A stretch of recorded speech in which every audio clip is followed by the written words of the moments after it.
Excellent, Daryl. I think we're ready to go. All right. Well, thank you, Jason, and welcome everybody this afternoon to this joint presentation by CE Broker and the Texas Behavioral Health Executive Council. I know everybody's got a lot of questions and just uh, just kind of concern over this new transition to CE Broker. So we're trying to put on at least three of these webinars to educate everybody, all the licensees on this to kind of get you used to it, to kind of see what it's about and kind of understand the background. So, just to start out with, of course, if any of you have ever been to our meetings, our leadership listening hours, you know I'm Daryl Spinks. I'm the executive director for BHEC. I have with me here Mr. Robert Romig.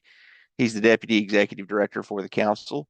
And we're also joined today by Mr. Jason Grubb with CE Broker, and he's got three of his cohorts here with him today: Deb Carter, Kenya DeBrule, and Tian Rose, who's former ED up at the Oklahoma Psychology Board, so she's not unfamiliar with the mental and behavioral health boards. Just to kind of let everybody know, there's a cap on the number of people that can be in a Zoom webinar. It's capped at 1,000, but anybody over and above that 1,000 can still watch everything that's going on today. This is being live streamed on CE Broker's YouTube page, and you'll receive an automatic link to that whenever you try to access the webinar if it's full, which it appears to be full right now. Um, just kind of let you know what this is really about today. BHEC is partnered with CE Broker to provide a comprehensive CE management for this agency, licensees, and education providers. In other words, all of you out there in TV land today. And Jason, CE Broker, and his staff are here with us today, and they're going to do a demonstration on the system basics, and we're all going to try to answer your questions that you may have about the use of the system. Robert and I are here to answer questions on the BHEC side, and Jason and his crew are here to answer questions about the CE Broker side. Um, just to kind of give you an outline like how we got here, the use of an online CE management system is something that BHEC had been looking at doing for quite some time. I think it stretches all the way back to 2022 when we first began looking. If you've been watching our meetings since then, you'll recall we had many meetings where we actually discussed the project, and we actually voted to put out an open bid on this, and CE Broker was the winning bidder, if you will. The criteria, I mean, well, we won't go into all the criteria of it, but one of the things what we recognized at the council was is as our licensee population is growing, and right now we're at about 92,000 licenses under regulation, but as that continues to grow, we're going to have to leverage technology in order to manage the accountability that is required and expected of us for the public protection functions that we serve. And one of the only ways we can do that is through the use of programs like this. Now, while BHEC had started down this path a long time ago, Senate Bill 912, which passed this last legislative session, has now mandated it for all agencies. So we're a little bit ahead of the curve on that. We're not just having to start now that the Senate bill has passed. We're already in the implementation phase. And there's a few other Texas agencies that have already gone down this road: Texas Medical Board, Texas Optometry Board, and I can't recall if there's others. But um, just to kind of give you some idea of what we're going to be talking about today, because this is something that we are now mandating, I want everybody out there in TV land to understand that you are going to be required to use CE Broker to upload and manage your continuing education for BHEC. So you're going to have a CE Broker account. Jason's going to go over all of that with you about what that entails, what the costs are, which are nothing. It's not going to cost you anything. There's a free basic account. Um, there are some paid options though that you can look at, and I'll let Jason and his team share that with you. We're going to use CE Broker to ensure compliance with the continuing education requirements for your particular profession. We're also, in the past, you haven't had to upload proof of continuing education prior to renewal. That's going to change. We're going to require you to upload it. But there's also going to be some changes. We used to require um, we would do audits pre-renewal, and if you weren't allowed to renew until we did the audit, we're going to be changing up some of that. We're now going to switch to post-renewal audits. So there'll be some changes that we'll talk about a little bit more in detail as we get into this. But um, let's see, we we we'll have a Q&A session towards the end. I'm expecting probably about 30 to 45 minutes of presentation between us and Jason and his crew, but we'll have some Q&A moments in the end. Now, in the meantime, you guys can use the Q&A option down in the menu below and post your questions there, and they'll either be answered by Jason and his staff or Robert. and myself as we're going through the proceeding, or they'll be elevated so that we answer them live in the webinar. So that'll depend on what we decide would be the best way to answer that. So um, I think, Jason, I think I've pretty much covered it. Probably not in the order that we had in the agenda, but I think the mission's done. So with that, I'm going to hand it over to you and let you introduce yourself and your crew. Yeah, excellent. Thank you, Daryl. I really appreciate it. Daryl and Robert. So, hi, everybody. My name is Jason Grubb, and I'm with CE Broker. I am so happy that you joined us. As Daryl mentioned today, I'm going to provide you with a thorough overview of CE Broker so you understand, who we are, how to use our platform to report hours, find approved content, review your history, and where to get help from our support staff should you need it. Like Daryl mentioned, this webinar is actually scheduled for 2 full hours. However, the actual overview and the demo portion, that's probably only going to last about 35 to 45 minutes, meaning that essentially the whole back half of this webinar is dedicated to Q&A. I know Daryl kind of already laid some ground rules, but I will just add that I am not here alone, thankfully. I'm aided by my colleagues, Deb Carter, Kenya Debrul, Tian Rose. They're going to be monitoring the Q&A feed and either answering questions directly there, like Daryl mentioned, or they'll kind of compile some of the common questions and we will try and answer those aloud. Notably, those that are viewing this webinar on the live stream, there's no ability to interact with the webinar or ask questions. There are some additional webinar opportunities coming up in October and December if you'd like to try and make one of those opportunities down the road. So I have some slides to share with you first. Then we'll actually kind of get into the product demo itself. So with that, let's go ahead and get started. Kind of an overview of who we are. So CE Broker is but one product line powered by an organization called Propellus that is really focused on modernizing how professionals, their employers, regulating entities, and those respective associations kind of all work together. A little over 20 years ago, our platform was conceived as a solution for Florida's Department of Health, kind of as an automated solution to track the CE requirements for all 33 healthcare boards underneath that agency and the million plus or so licensees there. Additionally, one of our product lines, EverCheck, that's a credentials verification platform.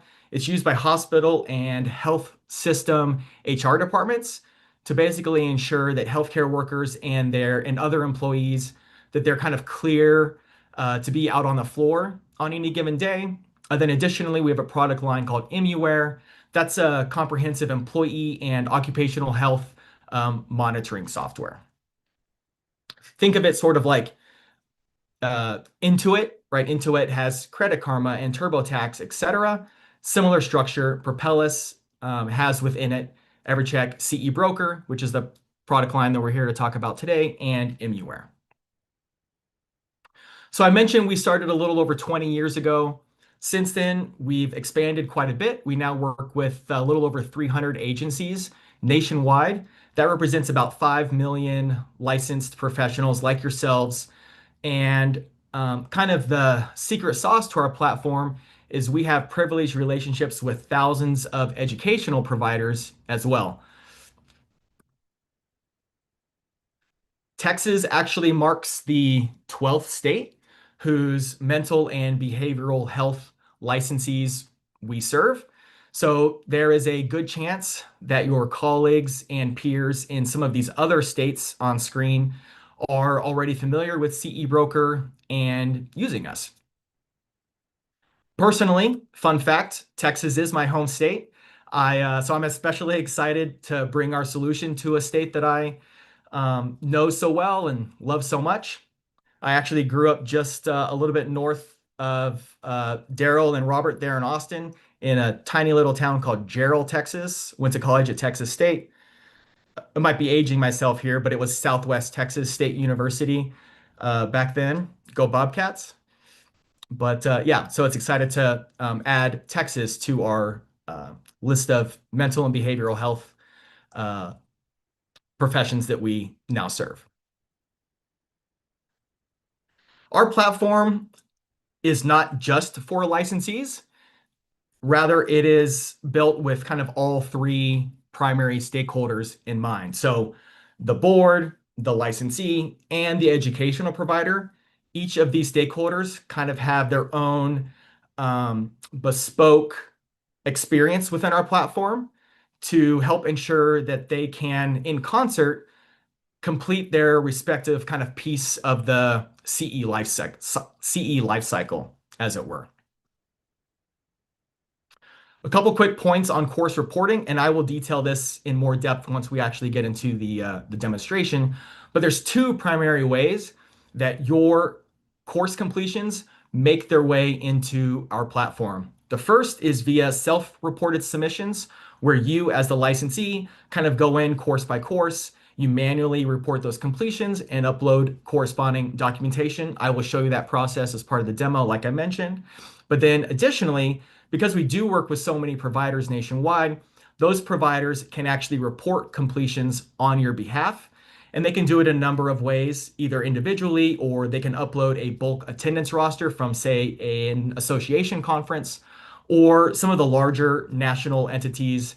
They will actually set up a backend connection between their system and ours. Just kind of one additional step to help streamline the process of reporting and tracking your continuing education. Daryl mentioned the account options previously, and I'll touch on this in the demo as well. But just a high-level overview, you might kind of be wondering how all of this works. So we actually provide a free solution to the board, or in this case, the Behavioral Health Executive Council, to licensees and to educational providers. We're able to offer those free services through a very small percentage of actual paid subscriptions. So we do have several account options available to licensees when using CE Broker. The first plan, that's our basic account. It provides all of the essential features that you need to track your continuing education and stay in line with board requirements. Again, this is a free package. It's really rich with features. We're rolling out new features included in the free account all the time.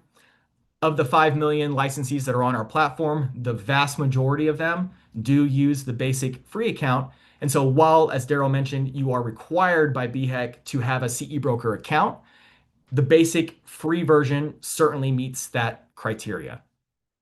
For licensees that prefer some additional kind of convenience features, our paid offerings include the professional and the concierge account. And like I said, this is kind of just for those individuals that want everything in one place. You can see the pricing tiers associated with those account options there. The biggest differentiator here is that the professional and concierge account include a compliance transcript, which kind of shows you, it does all that math for you that shows what you've completed, what's still outstanding. And the concierge account includes that certainly, but also comes with a dedicated account manager that will help just provide that one-on-one support, help making sure that you're kind of staying on track, that you have everything that you need ahead of renewal. If you're ever audited, they can kind of help make sure that you have everything in order to respond to the audit. Basically, just do everything for you except actually, attend the course and do the learning. Just a couple more slides here before we jump into the demonstration. We do have a free mobile app so that you can bring CE kind of wherever you go. It's available on both Android and Apple devices. Allows you to check compliance, like I said, kind of from anywhere and snap a photo of your certificate and report CE on the spot, say from that, conference that you're attending and do much more. Then lastly here, we take great pride in offering a dedicated in-house team of customer support specialists that are based here in the United States. They're bilingual, English and Spanish. They're trained on BHEC's rules and regulations. They're available Monday through Friday, 7 a.m. to 7 p.m. Central. I know it says Eastern time on here, but I'm doing some mental math here. 7 a.m. to 7 p.m. Monday through Friday. Additionally, we have a robust resource library that's kind of full of step-by-step guides, tutorial videos, and more, just in case you ever need it. And I will show you how to access those support features as part of the demonstration.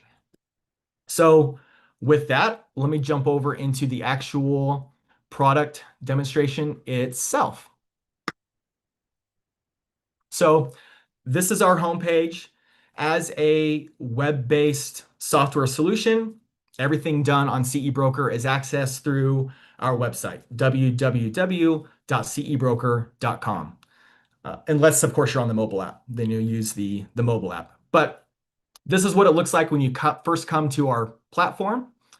The initial thing that you'll want to do if you haven't done it yet is you'll want to go ahead and create your CE Broker account. And it's really simple to get started. You just click on the green box that says dun da da, get started. So we'll click on that. Because our system is bespoke to each state entity and their profession's unique rules and requirements, we need to know what state and what your profession is so that we can make sure we're giving you that bespoke experience. So in this case, we're going to go ahead and select our state as Texas, obviously. And for our demonstration purposes, we're going to say that we are a licensed psychologist that's creating this initial account. We'll go ahead and click continue. Then you'll see those account options I mentioned previously. I won't go into the details of those upgraded paid accounts again here because BHEC only requires that you have the basic free account to meet their requirement. We're going to go ahead and get started with just that, the basic free account.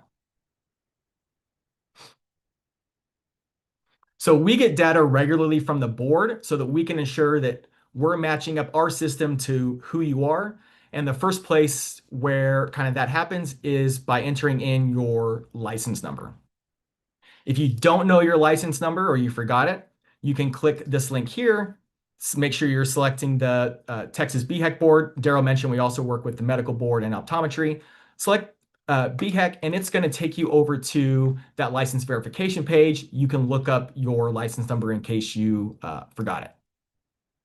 But in our example here for this test case, we're going to say our license number is 888-888-88. And we'll go ahead and click continue. Now, because there are, come on, give it 1 second here. Let me refresh. Oh, let me try again.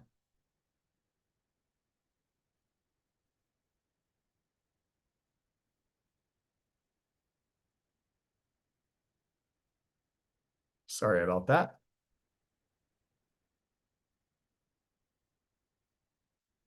Well, my system's going slow right now. Let's see.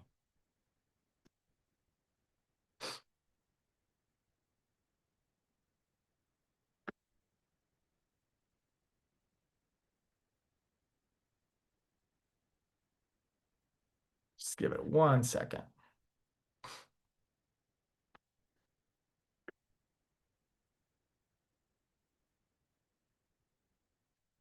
Let me actually close this and I'll reopen a new one.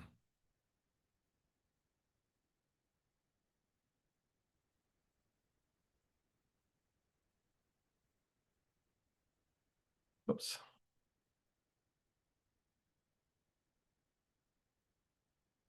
My internet connection is solid. Let me go ahead and do this. Let me try a different browser real quick.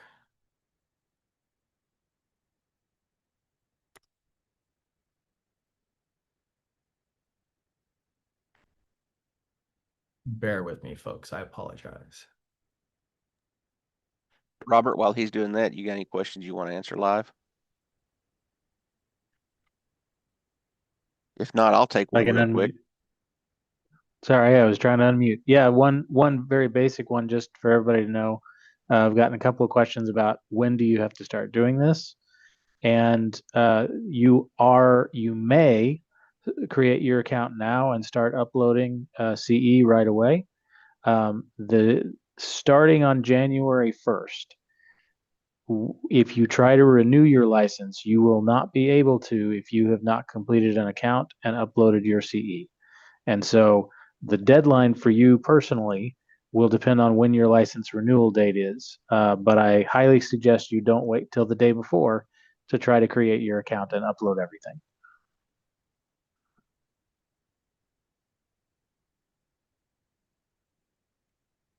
That's that's the one I've noticed. Okay. And I had just answered a question in the chat or in the Q&A. Somebody was asking about uh, concerns over is something that's free actually ever free? And just let me just put this to bed right now. Yes, it is. The data that we have to share with CE Broker in order to set all the system up, to set everything up, continues to be BHEX data. It is not CE Broker's data. It's ours by the agreement. And one of the things we require of CE Broker is that they provide the free basic online account to everybody so that it would be zero cost to you. So, yes, it truly is a zero cost. And another thing, the law does not allow us to pay for the service. So, any online CE management system that the agency use has to be of zero cost to the agency, which this is. So, CE Broker has a different business model for how they make money that really doesn't have anything to do with what we're doing here today. So, um, just to answer everybody's questions, your data is secured, not being sold, and it truly is zero cost to you. Thanks, Robert and And Daryl. Oh, sorry, go ahead, Jason, Robert. sorry, one question that while we had this a little interruption, at the very beginning, several people were asking, are we going to send out a copy of the slide deck? And I know I answered folks, we are going to be posting the recording of this meeting, but I didn't know if y'all were going to share that slide deck or not. The slide deck here, we can certainly make it available. Okay. Yep.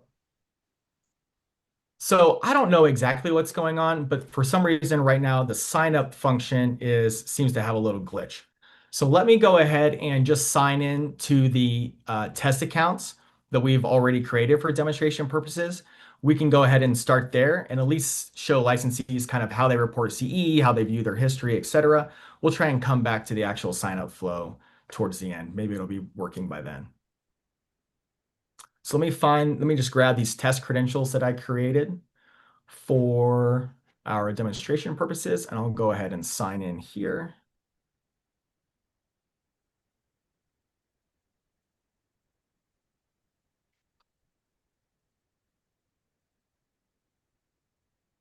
Okay, so whether you have a basic free account or one of the upgraded paid accounts, this initial view, this kind of overview page, essentially looks the same.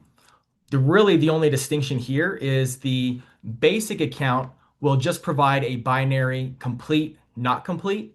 The upgraded paid accounts will kind of show you that progress and that percentage that as you kind of near 100% status. A few things to kind of orient you to here. Initially, you'll see the profession type listed here at the top. You will see the compliance status. Like I mentioned, it's either going to show complete or not complete. If you have a basic account, it's going to show you that progress. If you have an upgraded account, it's going to show your license details. So obviously the state, the license number, then the current cycle that you are in. Then down here below, it's going to show you your course history. This is going to reflect anything that you have self-reported yourself or has been reported on your behalf by an educational provider. Couple other things to orient you to here as well. If you go up to the little envelope icon here in the upper right, this is your inbox. So you will see all the notifications that have gone into here when you report something yourself or when something has been reported on your behalf. These are all kind of just sample self-submissions, but you can also see something that has been reported on your behalf by an educational provider, in this instance here. That all displays there. Should the board ever launch an audit and have communication with you surrounding that audit, you'll see that back and forth correspondence here in the communication center on this screen. And then if you're like me and you don't like having a cluttered, inbox as it were, you can certainly select all of these communications and delete them or archive them to kind of keep this neat and clean. Additionally, if you click the little settings icon, the little gear icon here in the upper right, you can go down to your account settings and you can modify some of this kind of basic information. I want to specifically kind of call your attention to these email reminders and notifications.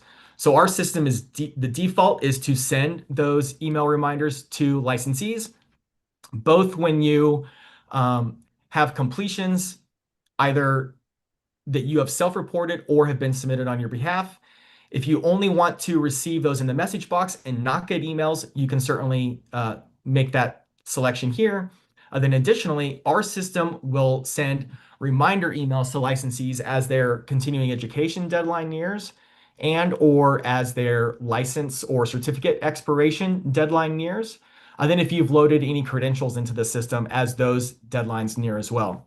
This is pretty simple for, I believe, across all of the boards within BHEC, the CE cycle and the license cycle are one and the same. Some agencies we work with, those are disjointed and they're different. But if you would like to ensure that you're not getting those email reminders, you can make those changes here. Obviously, if I just try and click these, nothing is happening. I have to go up and click this little edit icon here, and then you can make those selections and update accordingly. Let me jump back over to the basic or the account view here. A couple other things that I want to kind of just draw your attention to before we jump into showing you how to report CE and all of that stuff. If you need to download a record of your course history for any reason, you can do so here. There's a simple tab that says Easy Export.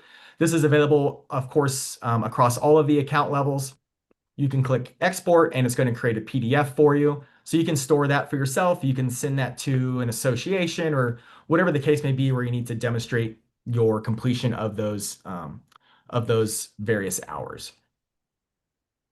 Another thing I'll point out here before we get into the reporting CE component is how you go about tracking or adding additional licenses to your CE broker account. So we get that question a lot.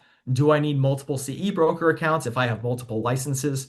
The answer is no. You can put them all under one account. And if you are using one of the upgraded paid accounts, it's one fee for all the licenses. We have gone in here and we have added the credentials for some of these additional license types that are housed within BHEC. So you'll see that this individual, this sample individual, this Jane Doe, is an LPC, they're a psychologist, they're a social worker, and they are a marriage family therapist. Once these different professions have been loaded into CE Broker, it's easy enough to kind of just toggle back between all of them and view the respective kind of compliance status and course histories associated with each of those licenses. To add a license, you'll simply go down here to the bottom. You'll click the button here that says add a new license. You'll select the state, the profession, enter in the license number. Then our system is going to work on the back end to try and tie those licenses together. You may have to wait up to 24 hours before those licenses are actually tied. You can view an example of a pending instance of that kind of happening here. Once that is completed on the back end, all of those licenses will be available and viewable within a singular account. So one thing to keep in mind here is that the way our system works, it's very chronological. The first account that shows up when you log in as CE Broker and the one at the top is going to be whichever one you put in there first. So it's just important to know that if you do hold multiple licenses, either underneath the same agency, in this case BHEC, or across multiple states, you just want to make sure that you are toggling and looking at the correct license that you want to view your compliance status for and or report course completions for. Let me see if there's anything else on this screen I wanted to highlight before I move on to demonstrating how to report continuing education. Okay, think we've covered it all there.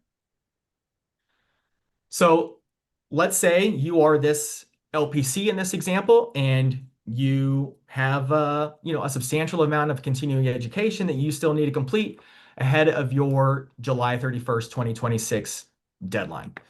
You'll just kind of go up here to this button that says Report CE. And it's going to present you with the different reporting options. You can report CE that's recognized towards the 50% rule, CE that's not recognized towards the 50% rule. You can report your 1 hour of human trafficking. You can, and then you can report some of these kind of additional non-continuing education options down here as well. And I'll show you a few of these examples. We'll start with the CE recognized towards the 50% rule.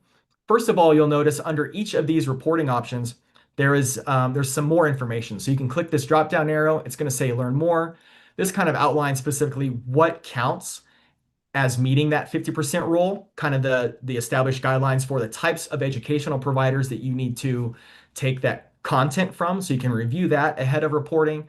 And then additionally, it gives you a preview of what's going to be expected of you, the questions you're going to have to answer as part of that reporting flow before you actually get started. So we'll jump in here. We'll actually report some hours for this continuing education for the CE cycle. So you'll click report. The first thing we need to know is the completion date. We need to make sure, obviously, that the date that the course was completed is within this cycle for it to actually apply to this cycle. In this case, I'm going to select August 1st. We're going to say that this was a live course. As far as I know, there aren't any kind of live or delivery or live or anytime restrictions across behavioral health executive councils, but we'll go ahead and select this as a live course, and we'll say this is a web-based program.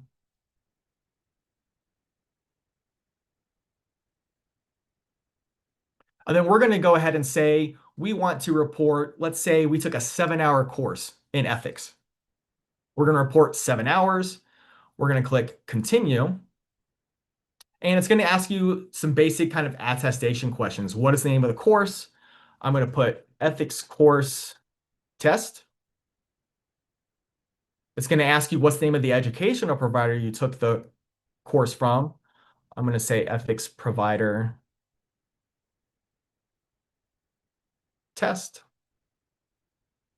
And it's going to ask you to answer one of the questions to ensure that this, in fact, is the type of course taken from a provider that meets the 50% rule.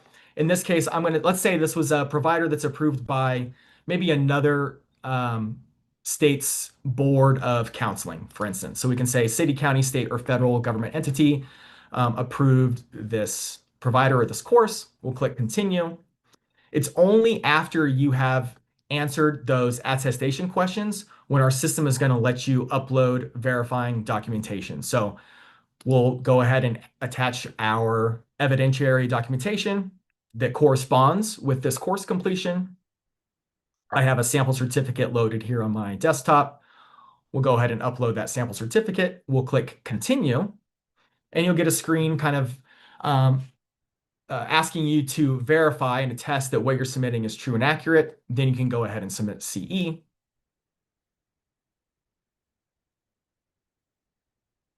And you get a confirmation here. If you want to print this, you can do so, or print and download as a PDF. You have that option. If you have additional CE to report, you can do so here. If you have an upgraded account and you want to go and view your transcript, you can do that here as well. I'm going to go ahead and just exit out of this and show you what this then looks like on your course history. So as you can see, here is the ethics course that we reported. We reported it for 7 hours. If you click the drop-down menu here, the little drop-down arrow, it's going to show you all of the specifics. Our system is going to assign a unique tracking number to it. It's going to show you the date that it was submitted. It's going to show you the number of hours, and it's going to show you your answers to the attestation questions. And then it's going to provide you an opportunity to download that certificate that you uploaded should you need it. So many people will use CE Broker simply as a document repository. If they ever need to go and retrieve that documentation, they can do so into perpetuity for as long as they would like. Now, one thing I'll show you here, a question we get a lot is, what if you erroneously reported continuing education hours? You have a few different options. So you can edit the submission. If you click the little ellipsis to the right of the trash can and you want to go and edit the course, you can make some edits.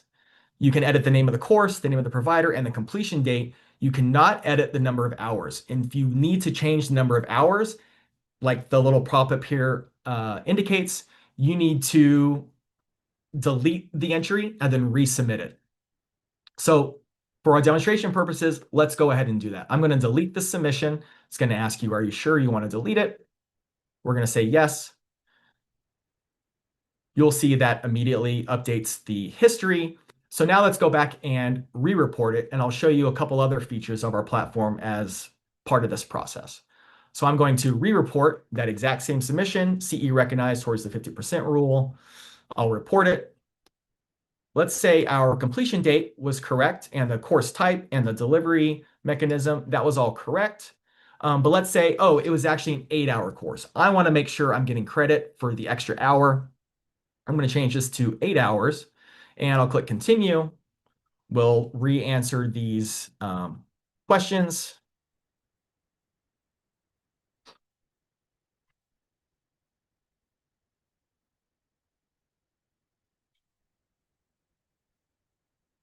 And we'll use that same, say it was approved by another state's counselor board. We'll click continue. We'll attach our documentation. This process you all saw.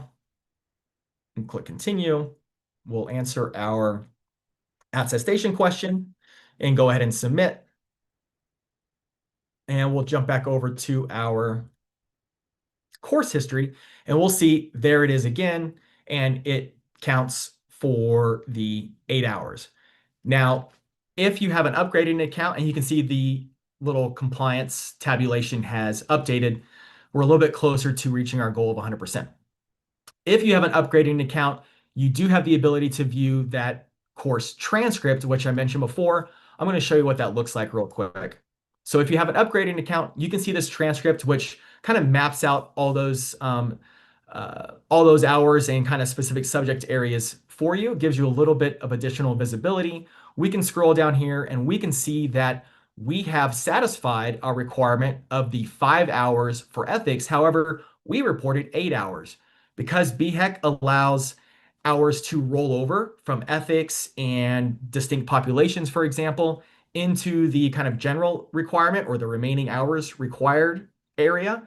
You can see that 3 of those hours went over there. So now this licensee only needs 5 hours for remaining. They still obviously need to do human trafficking and the jurisprudence exam and the distinct populations requirement, etc. And we kind of give you little visuals for what exactly is happening with the transcript here.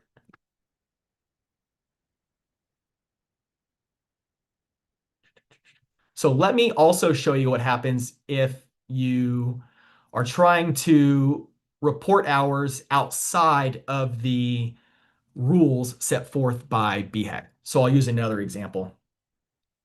I'll go back over here to report CE. And let's say I want to leverage one of these other reporting options, in this case, self-study.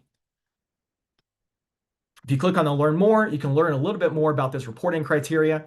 You'll notice that the board only allows licensees to report 1 hour as self-study. So let's say you reviewed a journal article, for instance, that would classify as self-study. Let's say you did that, you want to report that for some of your continuing education. We'll jump in here to report. And again, let's use that same date. Let's say we did this on August 1st. And let's say that we're going to have these count towards general. And we're going to say, let's say, oh, it took me 3 hours to review this article. I want 3 hours to count. You'll enter 3 here and you'll click continue. Our system is going to say, hang on, as I showed you previously, you're not allowed to do that. It's only going to count for up to 1 hour. And so you'll go in here and modify this to just say, okay, 1 hour, you'll try again, click continue. In this case, the system's going to let you do that. You'll want to describe that activity, and you can just say, reviewed journal article XYZ. And it's just going to ask you, was it specific to the practice of counseling? You'll say yes. In this instance, for this reporting type, there's not a document upload step. And so it's just going to tell you, it's just going to have you answer those two questions, and you'll click yes, what I've said is true and accurate, and submit the CE. Then we can go back over to our course history and our transcript and view where that populates, here. Now, a couple other things that I want to mention is there are situations where the board has a process in place to waive CE requirements, really only applicable to those who are active duty military. But let me show you how that process works in CE Broker, just in case that situation applies to you. If you go to Report CE, and you click on this second tab here labeled Additional Options. Click on Additional Options, you'll select the CE cycle. Oh, in this case, this reporting exemption has already been selected. Let me find a different example for you. Let's use the marriage family therapist. This is a good one to use for this demonstration. So we'll go over to Report CE, that same process. We'll click Additional Options. We'll select the cycle. Actually, for marriage family therapists, there is kind of an additional exemption option. If you are not providing telehealth, there is an option to remove the technology. What is it labeled, guys? It's like technology assisted. It's 2 hours for something in that category. Technology assisted hour. Yeah, technology assisted hours. So there is an option to submit an exemption waiver to waive those 2 hours required for marriage family therapists. The active military duty exemption waiver applies to all professions, and it'll give you a little more information here about how to go ahead and submit that. Notably, this exemption routes to the board for approval. So just because you've submitted it, until the board approves it, it's not going to change your transcript. The board has to approve it to, effectively kind of essentially zero out your requirements for that specific cycle. But that's where it exists. Then if you were to go into your CE Broker account, you could view those submissions under the additional options. In this case, you can see that this telehealth requirement was submitted, but then it was revoked. You can view that history under the additional options tab here. Let me show you one example under the social worker license that we have here. I'll show you kind of what happens if you submit an exemption waiver that does in fact waive your CE requirements. So you'll see that this social worker here, for their cycle, it's showing that they are complete. It's showing they're complete because under additional options, they have an active military duty waiver that's been submitted and it's been approved. However, they have reported a bunch of continuing education here. So you may ask yourself, well, what happens with that continuing education if, essentially, I don't have any CE requirements for this cycle? If you have an upgraded paid account, you can view your transcript and get some additional visibility into kind of actually what's happening there. So you can see that the hours required are 0. And this is because this individual has submitted and has had approved that active duty military exemption waiver. However, because they have submitted continuing education, some of those hours will essentially bank or be allowed to roll over to a future cycle. So if I go and look at the future cycle that is in CE Broker here, you'll see that 23 of those hours have posted. However, because the Behavioral Health Executive Council has a limit on the number of hours they can carry over, it's a 10-hour limit, you'll see that while 23 essentially carried over, only 10 of those are counting. So this licensee for the future cycle still needs to do 20 of their 30 hours. So I just kind of wanted to show you how you go about submitting those exemption waivers and then where to find those once they've been approved. They'll live here under the additional options tab.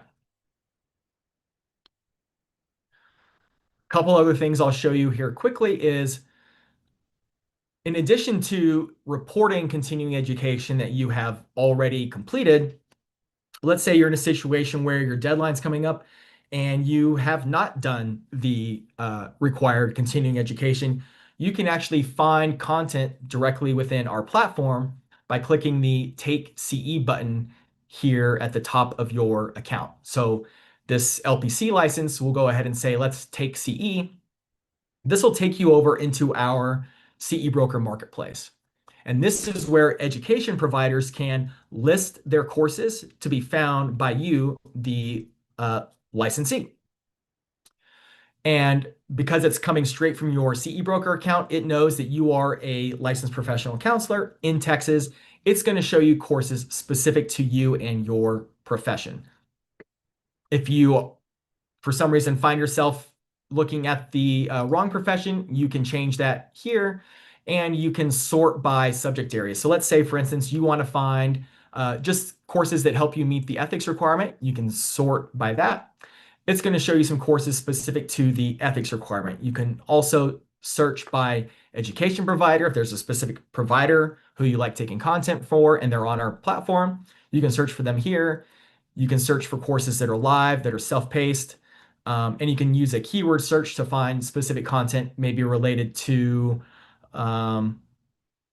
narcissism or something to that effect, whatever it is you kind of have an interest in taking. Just a little note about some of the courses on our platform here. If you see a course that has a green Take It Here box, that essentially just means that the entire course, the entire process is completed entirely on CE Broker. So you will find the course, you will pay for the course, and you will complete the course on our platform. So this education provider, in this case, Achieve CE, they have actually put the course on our system. You complete the course on our system, and as soon as you're done, we will issue you a certificate, and the completion will immediately populate into your CE Broker account, which then, of course, the board has visibility into as well. You may see some courses here that also say included with Pro Plus. So there's actually, for some professions, there's actually a fourth account tier that we offer called Pro Plus that actually provides access to a catalog of over 1,000 courses that are included in the price. And so if you're seeing something that says Pro Plus, that just means that you don't have to pay $24.99. It's included in the subscription price with your account plan that you already selected. For your agency, the social workers, counselors, and marriage family therapists, we have a Pro Plus subscription plan option for you all. Unfortunately, it doesn't yet exist for psychologists, so that's why I didn't show it previously. Lastly, let me orient you to our support center. So a few things. One, if you find yourself in need of some help, you can click the little question mark icon in the bottom right, where it's going to show you any kind of features, product releases, new stuff you can view here. If you need to get in touch with our support center, you can click this link here as well, or you can access support from our homepage. So let me show you that as well. I'll log out of this test account that we have created. Here at the top of our home screen, you'll see a tab that says support. If I click into support, you'll see a few options. So I mentioned before, our platform is built for licensees, providers, and the boards. You as the licensee, obviously, you will go to the licensed professionals tab to find that catalog of kind of ready to go resources I mentioned at the top of the webinar. Here you'll find a whole bunch of step-by-step guides, tutorial videos, etc., to kind of help you with whatever your question may be. So this one's specific to creating an account. There's the tutorial video, step-by-step guides, screenshots, etc. If you have a question related to adding a license to CE Broker, which I showed you that process previously, there's a guide here for you as well. If you're not able to get your question answered by the ready to go resources, you can contact our support center. Like I mentioned before, they're available Monday through Friday, 7 a.m. to 7 p.m. Central Time. And you can contact us either by submitting a ticket, uh, just either using this form or submitting an email to support@cebroker.com, or you can live chat with us by selecting the icon in the bottom right. That's going to initially pull up our AI chatbot. Her name's Julie. If Julie can't answer your questions, you can get through to a live agent and correspond with them there. The advantage of using the live chat function is that it allows for sharing of images, screenshots, etc. So sometimes that's a really quick way to get your specific question answered. So let me exit out of this and let me just jump back over and see if that sign up flow is working again. And if I can show you how to create that basic account. Ah, this is promising. Okay, so let's try again with that example before we end the tutorial section of our demonstration. So the example I was using previously was a Texas licensed psychologist, I think is what I had queued up. We'll click continue. Like I mentioned previously, because the only account required by the Texas Behavioral Health Executive Council is the basic account, that's the one we're going to use.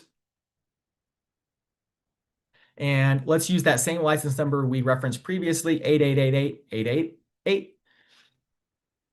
You'll click continue. This is where we got hung up before. So this should be new information for you all. Because agencies like BHEC will often use the same license number across different professions, it's really important that you look at this list and you ensure that you are selecting the license specific to you and that you're not accidentally selecting one of the other individuals who just also happen to share that same license number for their respective license and profession. So we want this licensed psychologist here. If you select something that already exists in our system's going to tell you. So if you select continue, our system's going to say, actually, the license number you entered already has an account with CE Broker. So you can just say, oh, whoopsie daisies, let me try again. We'll go in here and we'll enter the correct license number. We'll use this example. We'll click continue. We actually want this Jane Doe licensed psychologist. We'll click continue. And you'll see, oh, our system has found you. It's going to ask you to verify, hey, is this you? And then the only thing that you need to do is enter in an email address. I'll use just a test one here. You'll create a username. Let's see, my dog's name is June. She's Junebug. So I'm going to say that my license name is Junebug 2025. And I'll create a password. You'll notice the prompt there on the right needs to be at least 8 characters, 1 uppercase, at least 1 lowercase, and at least 1 numerical character. And we'll click Create Basic.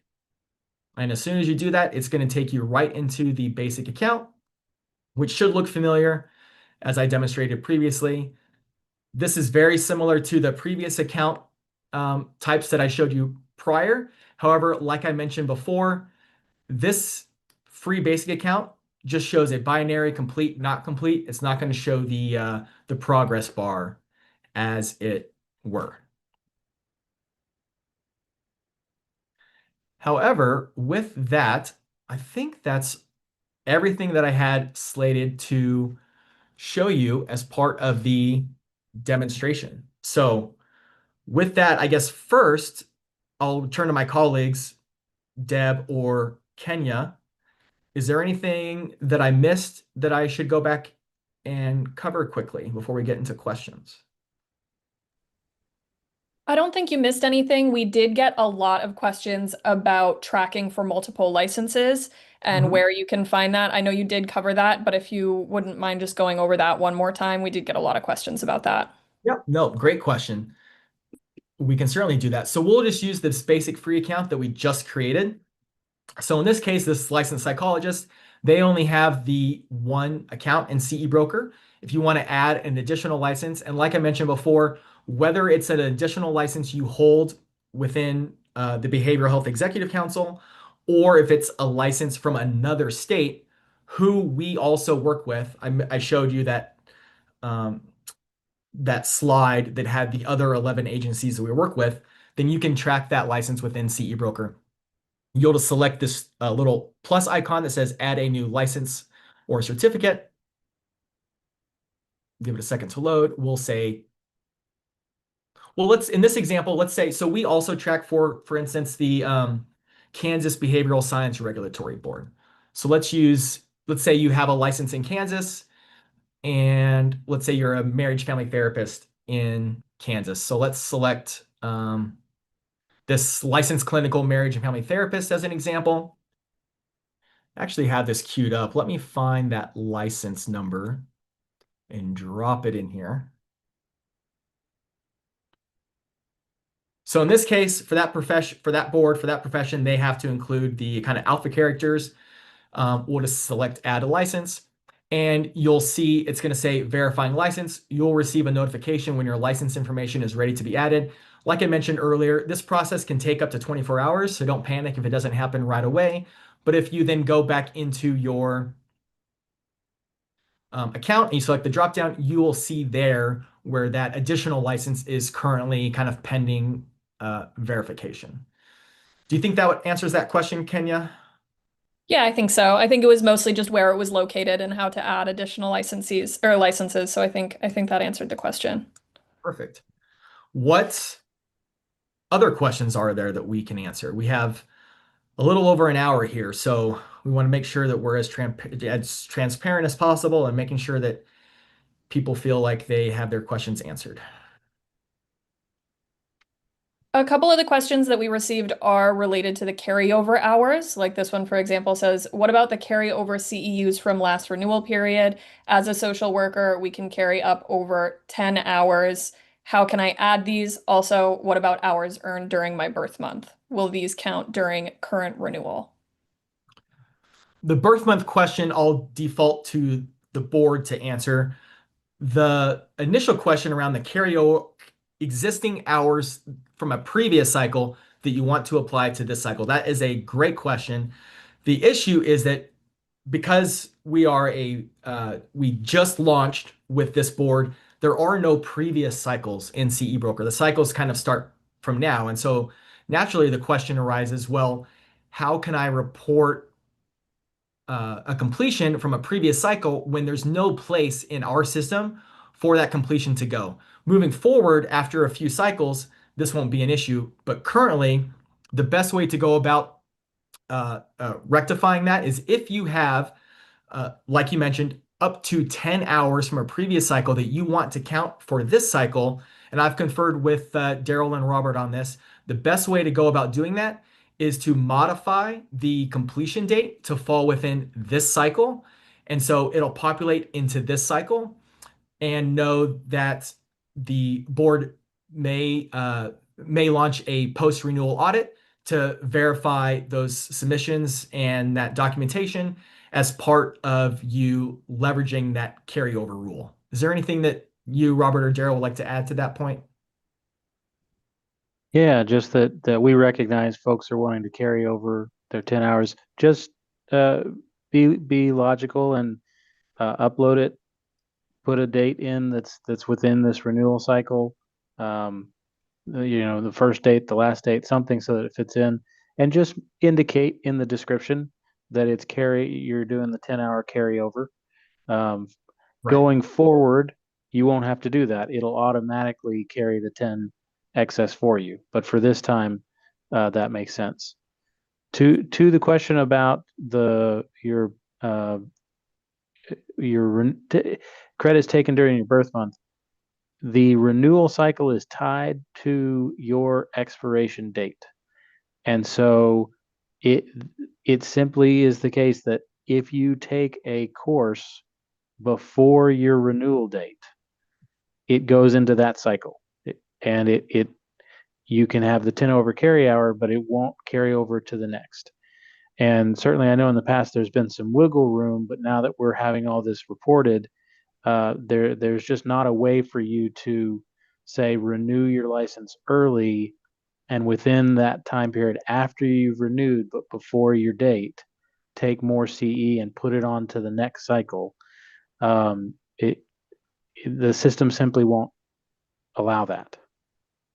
I think that might have been a carryover from back in psych days where there was an allowance for that type of thing. But I mean, with the carryover hours we have now, the distinction of whether you're borrowing it from your birth month or some earlier on in the renewal period, it's just that there's not really a reason for that distinction anymore.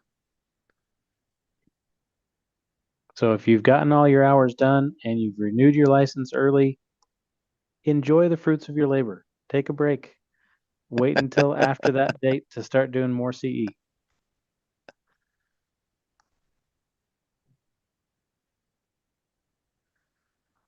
Jason, we got some other questions I noticed about folks who have multiple licenses.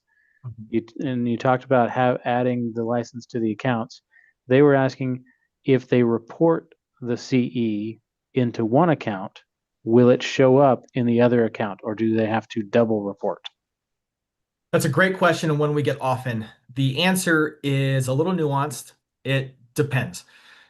So if you are self-reporting continuing education, you do need to essentially uh, uh, dually report across the different licenses that you want that course completion to apply to. So if you are reporting, hours for your social work license that also fulfills your counselor license, or that also fulfills your social work license in Kansas, for example, if you're self-reporting, you do need to do that additional entry. I understand that's a little cumbersome, unfortunately, because each board is kind of set up uniquely in our system, and there are unique attestation questions that the board has added into the system that precede the document upload step. That necessitates you individually reporting for those additional license types. The exception to this is if you have your completions submitted on your behalf by an education provider. The way that mapping is set up is if a provider is submitting completion for you for your social work license, if that course is also accepted by your Texas counselor license or your, in this example, Kansas social work license, it will automatically map, is what we call it, to those additional licenses.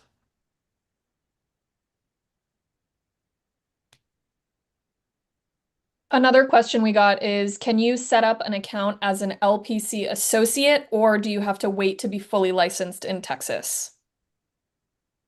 I know the That's answer a to good. that, but as that's kind of a board rule, I'll let Daryl or Robert answer that maybe. Go ahead, Robert. I'm working on Yeah, typing. that is a good question. And no, for all associates, you are not required to do CE while you are an associate. And so the system doesn't recognize you yet. So you cannot create an account until you're fully licensed. But that means you are getting your training under supervision, and so that's your focus, not CEs. And if I'm correct, the same would apply for, provisional psych licenses, for instance, correct? Correct. Correct. So one question I'm seeing a lot of, and people are asking about, is like, what do we do about things like presentations, college courses that you teach, those kinds of things that are not structured courses put on by a provider under the 50% rule. Jason, can you show them how to report that type of stuff I can, in their absolutely. account? Yep. So we'll use this basic free account we created previously for this licensed psychologist. The reporting options are a little bit different across the professions, but generally speaking, there is an option like this for all of them. So we should be able to do this for the psychologist. So we'll just jump over here to report CE, and you'll scroll down here to the bottom. So you'll see these other options, excuse me, down here at the bottom. So To your point, if you prepared and gave a presentation or you authored a book, let's say you want to, leverage the ability to report to count those essentially competency options as continuing education. The first thing that I would do if I was a licensee is I'd click on the Learn More drop-down menu just to kind of make sure what the rules are. So for both the presentation option and the authoring a book, there's a limit on the number of hours that you can have count towards continuing education. I think it might be the same for this one as well. Yep, correct. Supervision, I think there's a bigger allowance of, I think it's up to, 20 hours. But let's say we're doing one of these initial options, like you mentioned, Daryl. Let's go ahead and use this presentation one as an example. So you'll simply select this option here, click report, and we'll kind of walk through that flow.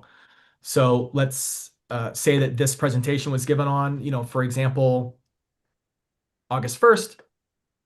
Let's say we want these to count towards the general requirement. And similar to what I did before with that self-study example, let's say that you want 7 hours to count. If you click continue, our system's going to say, hold on, the board says the max allowable is 5, 7 hours isn't going to fly. You can adjust that, say, okay, I'll accept 5 hours, click continue. Then similar to the other reporting flows, once this loads, it's going to ask for some basic information. So for this reporting option, it only has one attestation question. What's the name of the presentation? You can say, we'll say, psychology for the Texas professional, uh, whatever the case may be, and click continue. And if you want to provide whatever the corresponding documentation may be associated with that presentation, whether it's a notice of the seminar, if it's an agenda, whatever the case may be, you can provide that associated documentation. I'll grab a certificate here that I have on my desktop, just as an example. We'll click continue. Jason, what are the file types folks can upload? I've noticed some people asking questions about, can we snap photos? Does it have to be PDF? What are the file types that can be uploaded? I believe that's a great question. I believe it's PDF, JPEG, PNG.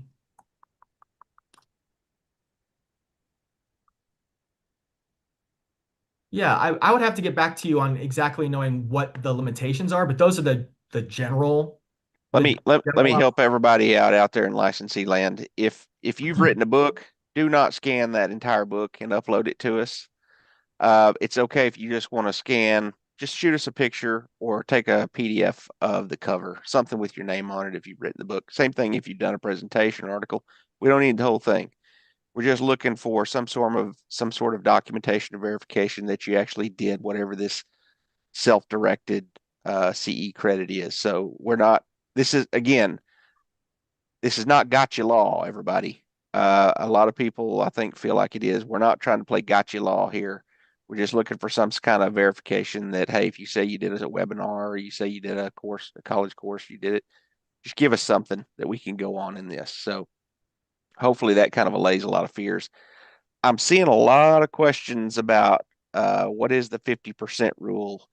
I'm going to be honest with y'all. All y'all should know that already. That should not be a question that's being asked in this webinar. So if you're questioning what the 50% rule is, go read the rule, the continuing education rule for your respective profession. You're going to see a subsection in there that says at least half the hours that you submit each year that are needed for renewal have to come from one of the providers in that list. Go study that. You need to know that already. We do display that same information underneath the CE recognized for 50% rule, CE not recognized for 50%. If you click learn more, it's going to detail exactly what that means. Additionally, so this is the basic free account, because the basic free account doesn't include the transcript, it does help. It does ensure that you have access to the board rules at your fingertips. So you'll see here so it says not complete. View your board specific CE CME requirements here. If we click on this link, it's going to take us straight over to the BHEX website where you can view those specifics associated with CE. And to Daryl's point, the question of what is the 50% rule? Click this arrow here. It's going to outline that same information that is within the learn more section of that reporting flow I showed you a second ago. Jason, I'm seeing a lot of questions too about, do you guys have a list of providers that report directly to you? I'm assuming people are going to be looking for providers that just make it easy for them to, they're not going to have to fool with entering all this. It's done automatically. Do y'all have a list in your pool or whatever that folks can shop in, We, if you will? we do, I mean, we do have access to a list. We certainly know which providers are registered on our platform. We don't have a list that is readily publicly available to licensees. So they That can't search by providers who report directly. you can certainly search by providers in our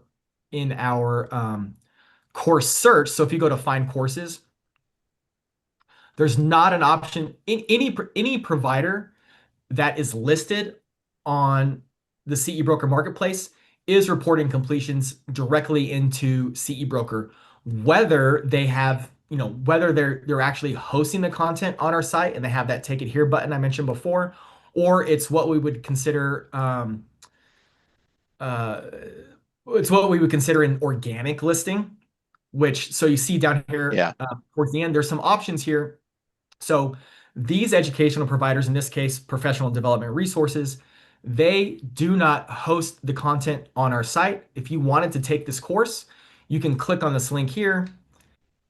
It's going to tell you about the course, but to actually register for this course, pay for this course, and complete it, it's going to take you outside of CE Broker to that um, education provider's own website or to a conference registration page, whatever the case may be. However, uh, by listing their course on CE Broker, that essentially is saying this provider will report the completion for you despite it not being hosted completely on CE Broker. Okay. So anything that you find on CE Broker, that education provider, as a function of putting their content on our core search, is agreeing that they will report the completion usually within 30 days, I think is the caveat we give them, into CE Broker. However, there are some education providers who register with our platform who do not wish to list their courses to be publicly available or to be publicly listed on our site. So there are providers out there that are reporting into CE Broker, even though you don't find it here on our core search. A good example of that may be a hospital or a healthcare system which offers continuing education only for their employees, for instance, where only their employees can take it. They don't want it publicly available necessarily, but when their employees do take those courses, they are reporting it into CE Broker. So the best answer I have for you is just to check with that provider and ask them, are you reporting in a CE Broker for my Texas license? Okay.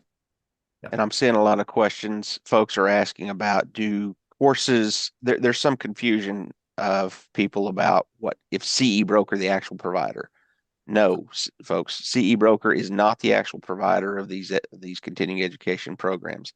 They are the platform that we are using to track your compliance, and that allows you to upload and manage your continuing education hours, but they are not actually putting on the hours. And folks are also asking, are they going to be the ones vetting what we submit? No, agency staff, BHEC staff are still the ones that are going to be looking at it to see whether or not it is directly related to the practice of fill in the blank counseling, psychology, what have you. That's not CE Broker that's doing that. That's still our function. We're just using them to gather all the information so that when you are selected for an audit, we can go to CE Broker, pull it up, look at it, and see, yes, all of these hours were met. They all meet the requirements of the rule. CE Broker is not doing that. AI is not doing that. I want to take this opportunity to kind of give everybody just a very quick breakdown of how continuing education and renewals and audits are going to be handled. So the way the system works right now, when you are up for renewal, you have to affirm or attest as part of your renewal that you have met all the continuing education requirements for your profession, whatever it be, counseling, psychology, marriage and family therapy. And then we don't really vet you. It's more of an honor system. We are taking you at your word that you have met the requirements of the rule. unless you are selected for audit. And those people that are not selected for audit, they click the attestation, they are allowed to renew and go on their merry way. The folks that are selected for an audit, their renewal is held up until we actually audit their continuing education to see, did you in fact meet these CE requirements? If you have, then your audit is cleared and you're allowed to renew your license. That will change with CE Broker. With CE Broker, because you're now going to be required to enter all your continuing education hours and upload proof of those hours in the form of a PDF, a screenshot, whatever certificate, whatever it is that's the proof of those hours. If you haven't done all of that, CE Broker system will tell our database they have not entered all their hours or they have not uploaded the proof of that, and you will not be allowed to renew. So there's not going to be that part of the honor system is kind of going away. You will be precluded from moving forward if you haven't actually entered hours. And the audit system, we are no longer going to be auditing you ahead of time, though. We are going to shift the audit till after the renewal. So that if you upload a picture of your cat or your grandchildren as proof of your continuing education, and then you are selected for audit, we discover that, then that's where there will be a consequence on the back end. So that is how it is going to work. It is meant to provide a little bit more accountability, but also to speed up the process so that we're not hanging people up on audits ahead of time. We'll do the audits on the back end, but we'll still do that. We're still going to be the ones vetting whether or not your continuing education meets the requirements. It's not CE Broker. It's not an artificial intelligence system. So hopefully that answers those questions there. Yeah, exactly right. Thank you, Daryl. Couple other questions, Jason. One from our end. Well, just tell me if I say anything wrong. Questions we've got people asking about if you have supervisor status, what do you do about the extra requirements, the supervision hours? And the system will know if you have supervisor status, and your account will show the requirement to have the supervision hours. So you don't have to enter that information. You'll just have to report the CEs like any other CE. It'll show on your account your requirement. Yep, exactly. And then people are asking if you attend a conference that's a multi-day conference and it has within it some ethics hours and some general hours and some, let's say it even has a human trafficking hour that it takes care of. Yep. How do you report that? You can't simply report just one certificate in it. It won't split it out for you. So you have to report the ethics hours and the human trafficking hours and the general hours, but you can use the same certificate for each one. Is that right? Yes, that's exactly right. So yeah, let's say you attend a conference and you have 20 hours that fulfilled multiple subject areas. You'll just go into the reporting flow for the ethics requirement, for instance, and submit those, let's say 5 hours or 6 hours, depending on your profession, whatever it may be. And then you would then go into one of the other subject areas, let's say, distinct populations, whatever the case may be, submit for those, 3 hours, whatever the requirement might be. But you're just essentially saying that it's the same course, the same provider, and you are attaching the same documentation, certificate, whatever your evidentiary documentation may be, associated with each of those different subject areas. That's exactly right.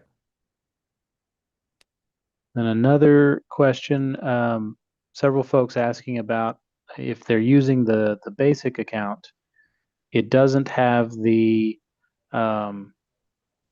tracking transcript. But if you remember in the pictures, it does say not completed or completed. So there at the top, it says not completed. Once you have entered in all your required hours, it will say completed. It will let you know that you have uploaded everything that is required. And it will let us know that you have entered in everything that is required. And if you have a situation where you have reported everything and you feel like you should have been completed, but it is not saying that you're completed, that's when you reach out to CE Broker, customer support, and or they reach out to us. Right, exactly. In an ideal world, any questions that a licensee has about actually using the CE broker system, why something maybe isn't counting when you think it should be, whatever the case may be, please reach out to our support staff. That's what they're there for. If you have a question specific to board's rules or interpretation of board's rules, or seeing if specific subject area or requirement applies to you, that's a situation where it's best to reach out to BHEC. So just kind of a distinction there. If it's about CE broker, please reach out to us. If it's about board rules or something of that nature, we would encourage you to reach out to BHEC. Jason, will providers who report hours on behalf of the attendees of a course, are they going to indicate whether those hours meet the 50% rule when they're submitting the hours to CE broker? So they would apply. Let me find an example of that. It will show in the course history. Let me log out of this test account and log back into the previous account that we showed everyone earlier. And I can show you an example of what a provider reported submission will look like. Let me grab my access credentials here real quick.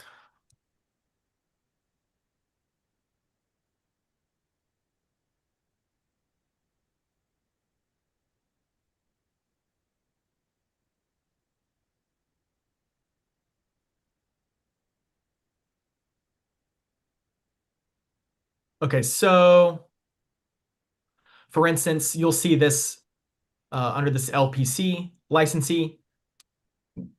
Everything that is reported into your account, whether it's been by you or by the education provider, shows up in your course history. So just looking at the course titles and the completion dates, it's a little tricky to know what's been reported by you or by an education provider. So you'll just have to click into one of these. If you click into one of these, you will see that, for instance, this education provider, you'll notice it was posted by the education provider and under this kind of reporting criteria. So in this case, it's the supervision CE requirement, the 2 hours of required, that counts towards the 50% rule. If it's something that was self-submitted, as is the case with this ethics course that we did together, you'll see that this was posted by the licensee, but similarly, it'll show you exactly into what reporting option or reporting criteria that applied. So if you remember from the Report CE tab, give this a second to load, it'll show you kind of to which one of these options those either self-submissions or education provider report to continue it, like where it's going, essentially. Okay, good. I also saw a few questions about how this will affect the actual renewal process. One person said, so to clarify, we are only doing our CE through this app. We will still renew through BHEC directly. Is that correct? Yes, ma'am, correct. Perfect. And I would just clarify on that question. To say that you're only doing your CE on this app, I just want to make a clarification there. While you can find courses on CE Broker's marketplace, you do not have to take those courses. You can take courses from whatever education provider you've historically taken from, or any new provider or course that you want to take CE from, so long as it meets the board's requirements, and you can report those completions into the system. So my assumption is, in that question they're asking, is CE Broker just handling the CE part of the renewal requirements? And the answer to that is yes, you will still renew through BHEC site. But I just want to clarify that you don't have to take CE that you find in CE Broker's core search. We did also get a few questions about how to tell the difference between delivery methods for courses. Do you have any suggestions on how to tell if a course is a webinar versus a seminar versus a broadcasted interactive event? When you're self-reporting, is that what you mean? Right. Let me go back. Let me jump over to that self-reporting flow and just we can look at that together. So the question is let's say you're submitting CE that's, in this example, not recognized towards the 50% rule. We'll go ahead and click submit or sorry, report. We'll say August 1st. The course type, generally you will know if it's if it was a live interactive course or if it was in kind of an anytime course or a self-paced course is another way of explaining that. And you'll see that if you select live, there's some delivery options that are available to you all, lecture, workshop, seminar, etc. If it's anytime, there are different delivery options that are available to you all. Our sometimes that information is indicated on the certificate or whatever evidentiary documentation the provider has given you. Sometimes it's not. It may just, be up to you, kind of your own recollection of how you completed that specific that specific course. But again, because the Texas Behavioral Health Executive Council does not have delivery restrictions, I don't think that there will be an issue with our system flagging.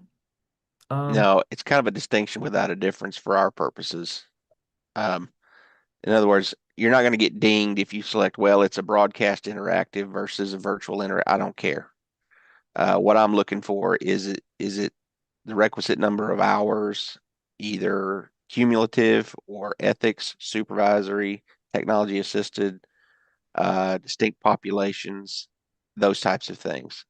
Really, what form it's in doesn't matter for purposes of our rule because we don't have delivery method restrictions. So folks, don't get hung up on that. Yeah, don't overthink that or get hung up on it because we're not going to, I can assure you. And for the folks that are asking about, do you get CE credit for attending this? No, you do not. We're not giving you CE credit for attending this. Also, questions about the provider. A lot of questions about providers and the role of the CE broker sort of recognized list. And again, there are providers that have chosen to register with CE broker, and CE broker provides this avenue to help you find courses that you may choose, but you are not required to. And again, under all the board's rules, there are 50% of your CE must come from a certain provider type that's listed in the rule. But anyone at all across the country, anywhere, international, can provide CE. So there's not a prior approval process for the council. If you take a CE from some group, any group, you can upload it into your account on CE Broker. If you report all of your coursework and all of your certificates, whether or not they are registered in CE Broker, whether or not the provider, upload your certificate, none of that means they are automatically accepted and golden and cannot be looked at. If your account is later looked at for an audit and we determine that that particular CE was not in fact an ethics CE, then that's a conversation we have then. Just because you upload something does not mean it's forever more taken as great. But you may upload any CEs that you take. And I hope that's clear. yeah, I mean, Yeah, along those same lines, folks, also remember, you can cross-pollinate between the professions, just like Robert said, any CEs that are directly relevant to the practice of. So all you LPCs, if you take something from NASW Texas, if you go to their annual meeting, you're going to be able to utilize that because there's a lot of cross-pollination between these professions. So don't get too hung up on that. That we are not trying to play gotcha with this rule. yeah. And the only other point that I'll add there is for licensees that have an upgrading account, well, regardless of your account type, you can report anything into CE Broker. It's going to show up in your course history. If you know, stared at your cat for 12 hours and want to count that as CE, you can say, I did that. It's going to show up in your course history. However, if you have an upgrading account, only the continuing education that's going to count towards your compliance is going to show up on the transcript. So oftentimes a licensee may have, done 100 hours, but only some of those hours are actually showing up on the transcript because anything that is in excess of the requirement or doesn't meet the rules in one way or another will not show up on the transcript. And that's because largely this is still a self-reporting system, right? There are certainly some courses that will be pre-entered for you, but this is a management tool that you are uploading and self-reporting the courses that you took and what they are. And we are counting on you to be forthright and honest as the good license providers that you are. Jason, I got a question here about how do people make corrections if they make an error when they're reporting things? Yeah, absolutely. I showed that previously. I'm happy to revisit. So if we jump over to this, so this is the same regardless of your account type. This is that LPC license that we had previously. So let's say, for instance, you reported this ethics course, right? This is the test ethics course that we reported together previously, and you're looking at this and saying, "Oh, actually, I entered the wrong name of the course, the wrong name of the provider, the completion date. You put August 8th on here, or sorry, August 1st on here. Let's say that was incorrect. You can make edits by selecting the little ellipses to the right of the trash can. Click on that, and you can make some edits. You can't edit everything, but you can edit those things I mentioned. The name of the course. So we can say, revised, whatever you want to say here. And we'll say provider revised. And let's say, oh, actually, I completed this on the, 15th. Some date in the past. It's not going to let you do dates in the future. So you can save those changes and give it a second to think.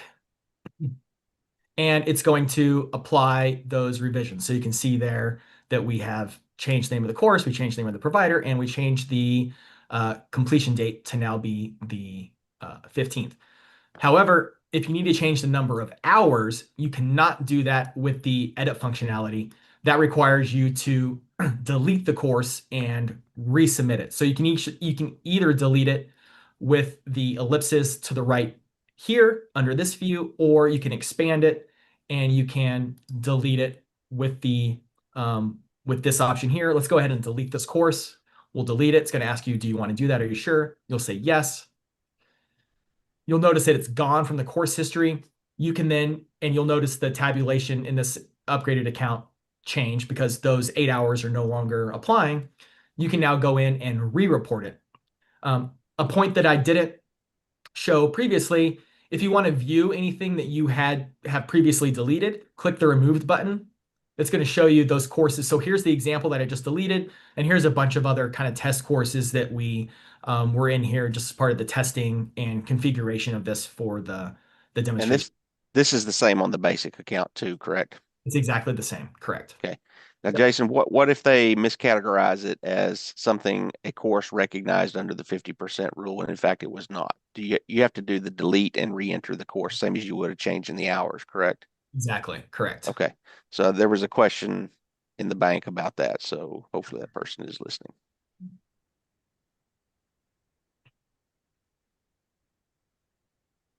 There have been a few questions about the subscriptions that are available. So just to reiterate, I think you did touch on this earlier, but what's the deal with the Pro Plus and is that available to these professions? Yeah, let me just jump over to that screen specifically. So I'm going to log out of this account here. We'll access it through the CE Broker homepage just to show. So I mentioned you could you can access the different plans available to you in a few different ways. Either you can, uh, when you are first creating your account, you can select Get Started, or you can select the plans page here. If we select plans, it's gonna, like I said, it's kind of bespoke to your specific state and profession. We'll say Texas. I'm happy to see that this sign up flow is working again. And we'll say the we'll use psychologist first. So if we go psychologist, you'll see that the three plans that are available to you,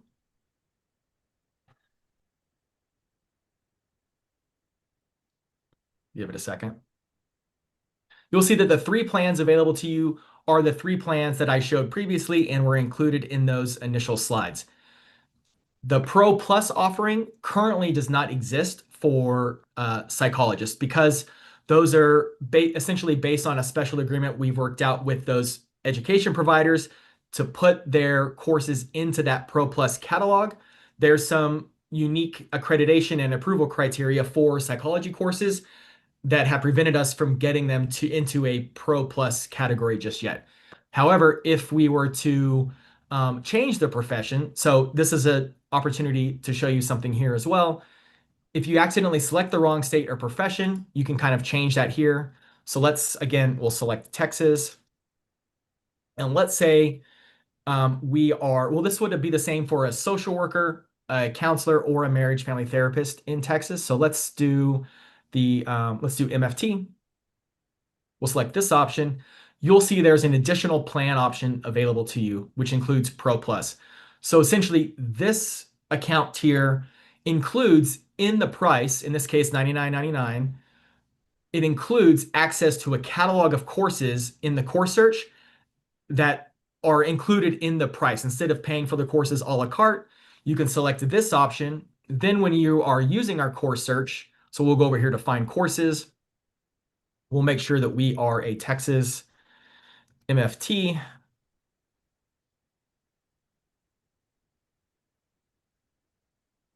And we'll select find courses. So then when you're looking at courses, you'll see some of these offerings say included with Pro Plus.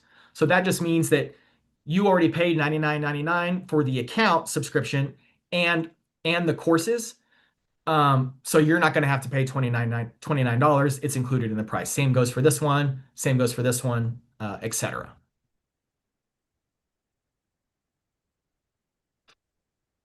And we did also get this question a couple of times. You are able to upgrade your account at any point. If you just start with the basic, the professional and the concierge will always be available to you within your account. And if you do choose to upgrade in the future, it won't impact any of the data that you've input into the account as well. All of the CEs will remain the same. It'll upgrade the existing account that you have. Exactly. I can sign in and show that real quick. So what was the username? Oh, my dog, Junebug. Her name's June, but call her Junebug. Everyone has a pet name for the dog, right? And let's see, password. So here's that basic account that we created previously. You'll see here if you have a basic account but you want to upgrade, there's a few places where in our system where it'll ask you if you want to upgrade. For instance, if you want to view the transcript, it's going to say the transcript is a feature of the premium surface. You can unlock it by upgrading here, or you'll see the tab at the top, upgrade account. You can select this. It's going to give you the options available to you all. Because this is a psychologist, it's only giving you the options available. If you were a social worker or a counselor or a marriage family therapist, it would also show you the um, $99.99 option for Pro Plus. Jason, do the auto populate when providers auto populate information for licensees? That's true for both the basic and paid accounts, correct? Correct. Yep. That's irrespective of the account tier you have, providers reporting completions on your behalf. As long as those courses are accepted across those different licenses and or states, then it will map accordingly. Yeah, exactly right. Yeah.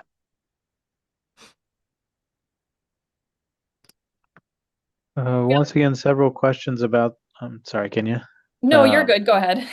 Several questions about the 50% rule and how it relates to providers reporting and on CE Broker. And so just again, um, there any kind of provider could register with CE Broker and could report to CE Broker. The fact that they are on CE Broker's site and reporting does not say anything about what type of provider they are. And so some of them will meet the requirements under the 50% rule. Some of them will not meet the requirements of the 50% rule. And that's up to you to know as the attendee what type of provider they are. Right. And then I saw a couple of questions about the risk of duplicate postings. So this question says, is there a risk of duplicate reporting if the provider reports and then we report the same course, or will CE Broker catch that? We will catch it if it's in one direction. We will not catch it if it's in the other direction. And I might lean on you for this, Kenya, if you know the answer to this. I, if it has been reported already by the education provider, or I'm sorry, if it's been reported by you as a self submission, then the education provider tries to report it on your behalf, our system will essentially reject that. If it's the other way around, if it was reported first by the provider, then you try to self-report, it's going to essentially allow that duplicate submission. So you as the licensee just want to make sure you're looking at your course history, or if you have an upgraded account, the transcript, and see if that uh, completion has already been reported by the provider. If it hasn't, then you're free to report. If it has, don't try and submit it also, because the system will allow you to do that, and you'll run into some issues with duplicate reporting. I will say that even if the educational provider has already reported it to your account during the reporting process, if you try and report it again after the provider already reported it, you will get a little message during the reporting process that says, this looks similar to another course in your account. Has this already been reported? You are able to bypass that, but if you see the course has already been reported to your account, then I would recommend just not reporting it again. Yeah, thanks for that distinction.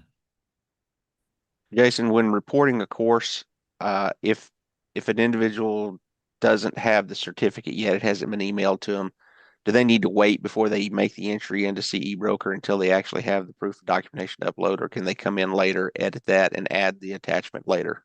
No, our system, if you're self-reporting CE, as long as it's one of the reporting options that requires documentation, remember some of those don't, like the self-study, a couple of them don't require documentation. If it's something Yeah. that does require documentation, like, just general reporting of a course, our system will not complete the process unless you upload something.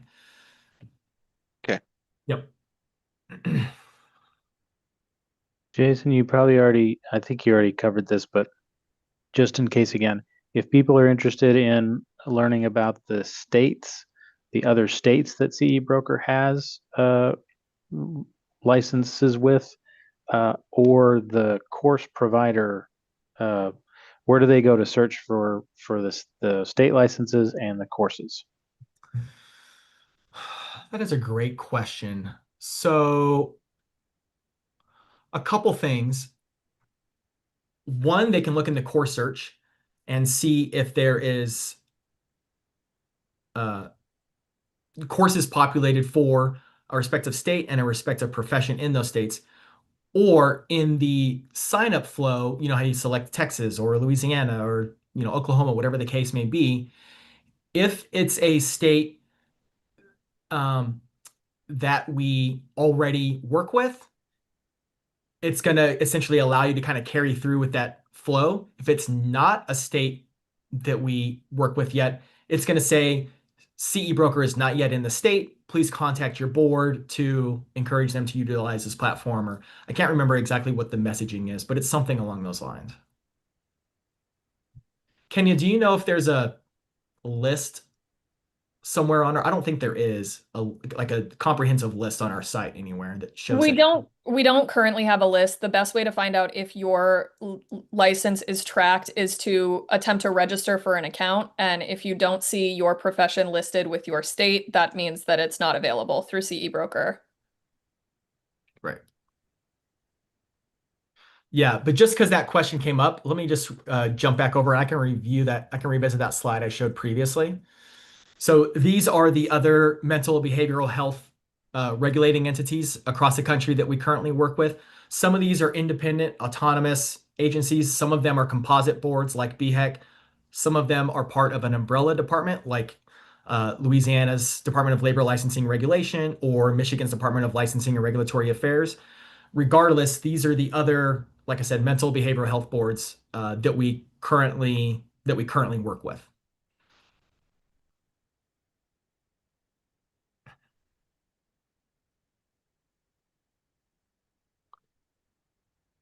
I was going to note just for everybody, we have we have about we have answered nearly 180 questions on the Q&A, as well as all the questions we've been talking about here. We still have 400 entries. We're not going to be able to answer all 400 entries. And particularly for those of you who have questions about, does this particular state exist? Does this particular provider count? Does this particular course count? We're not going to be able to answer those individual specific questions. So work with your rules and work through your colleagues, and then reach out to us at the council if you need that specific question answered.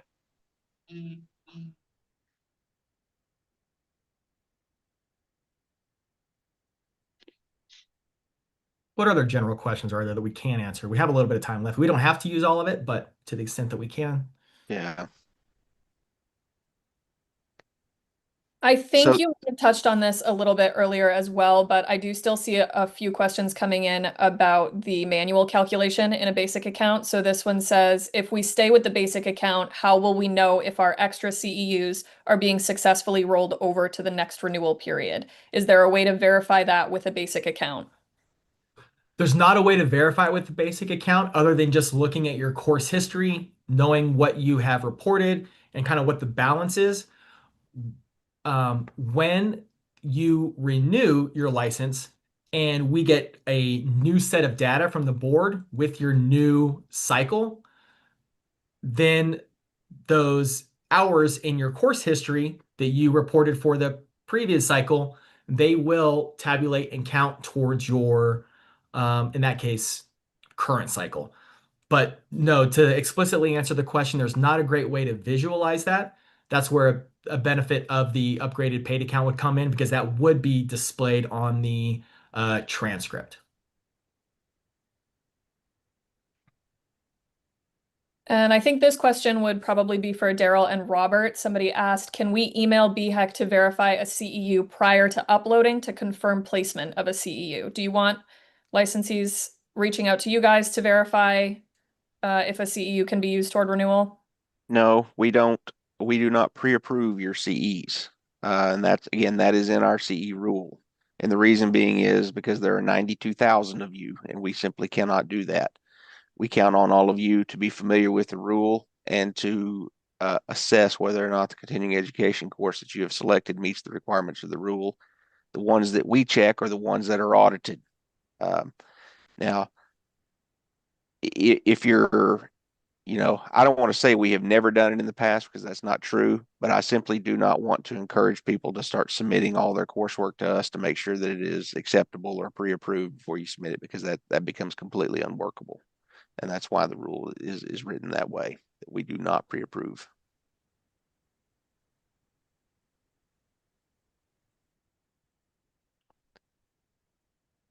So the rules are not changing. One of the couple of questions about are we changing any of the CE requirements? And no, the rules, the CE rules have been updated. I guess the last at the June council meeting was the last update. Yeah. And so those are the rules that CE Broker has used to, they literally coded their software to our rules. So they are up to date. I think there was one question about the use of the term graduate transcript versus university transcript. I think to Daryl's point earlier, we are trusting y'all to be reasonable people. And so if you take a course and based on the experience, you truly believe it's an ethics course, and it reasonably seems to be an ethics course, and your colleagues agree that it's an ethics course, then it's fine. Then it's an ethics course. Um, if you are thinking, well, if maybe I can email, and if I ask it in a certain way, they'll grant me approval to consider it to be a supervision course, even though I know it really wasn't. Don't don't try to game the system. You know, uh, we you licensees especially are well steeped in personal responsibility and judgment, and so we rely on you to have that in deciding when a course meets requirements.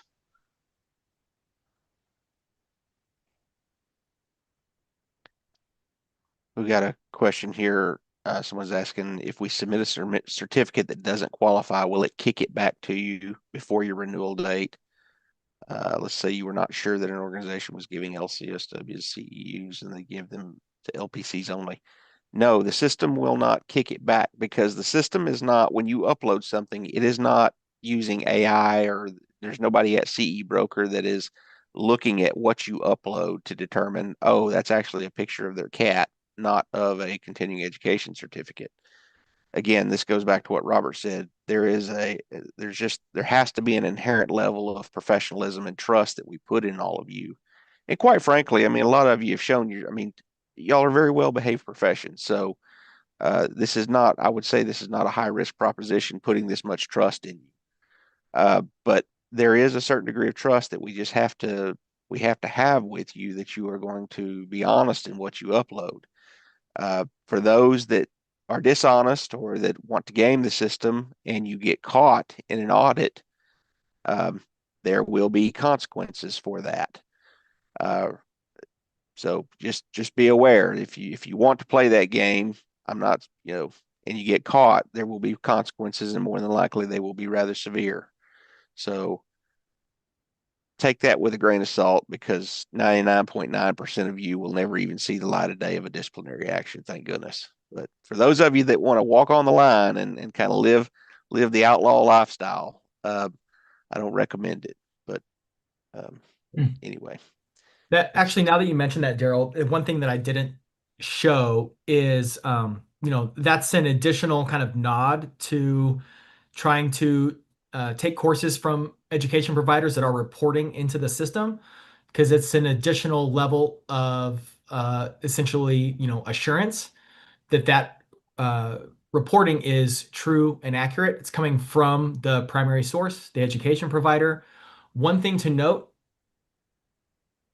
while self-submissions do require a certificate associated with it, stuff that comes from an education provider will not have a certificate associated with it. So if you go into your course history and you're looking at a submission from a provider, there is not a certificate attached to it. And so generally speaking, the regulating entities that are then auditing down the road, usually they end up only looking at those self submissions, knowing that that's kind of where the largest chance of, human error may exist. Typically, they aren't looking at the provider reported submissions because, like I said, it is kind of, primary source information. There's not a certificate associated with it. Now, the education provider is often still required to issue a certificate to the licensee. That's just a matter of, them getting you that certificate via whatever other mechanism may exist. But as far as what's actually reported in CE Broker, those provider reported submissions won't have a certificate attached to them.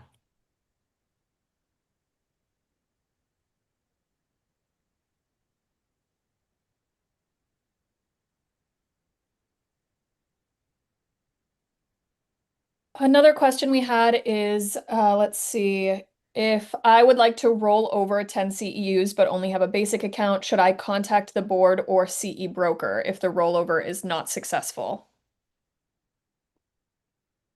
Do you know, Kenya, from that question, are they asking if they have hours from a previous cycle that's not in CE broker, or are they saying if they're trying to carry over hours from this cycle to a future cycle and it's just not displaying for some reason, or they're just not sure, I guess, if it's counting or it doesn't seem to be counting?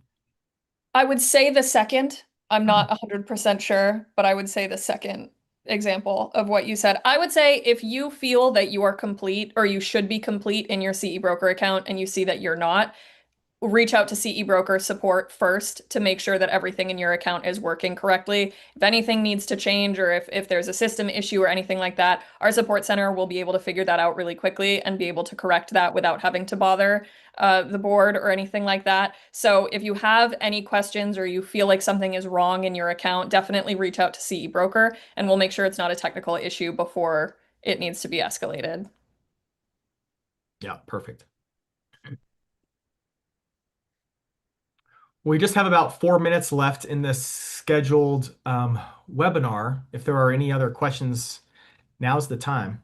Additionally, one other thing I'll mention, looking at the live stream, just let me pop over there. There are still, about 400 or so folks over there.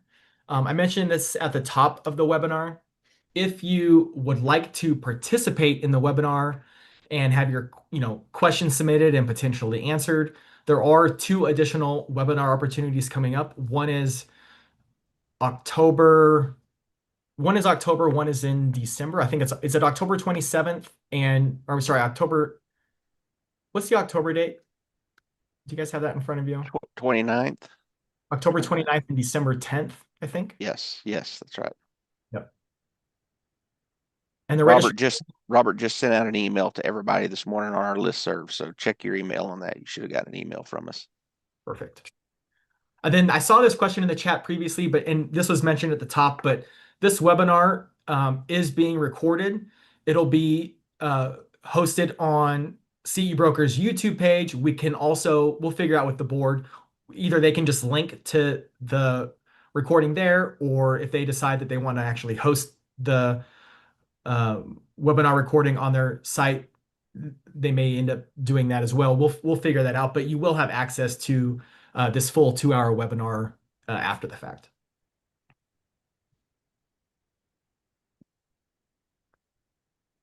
And no, you will not get CE credit for watching the YouTube video. I know that question will come up as well, so I'm going to go ahead and answer that now.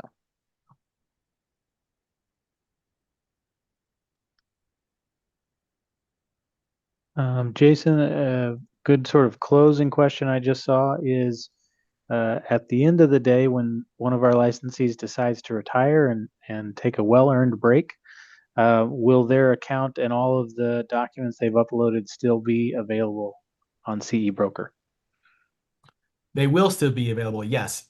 We will ultimately, at some point, get an updated status in the license file that we receive from BHEC. So your status will change to, volunteer, retired, or whatever the case may be, whatever that status change is. But you will still forever and always be able to access your CE Broker account and the documents that you've stored there. Like I mentioned, a lot of people will use our system as a kind of a document repository. You will continue to have access to those.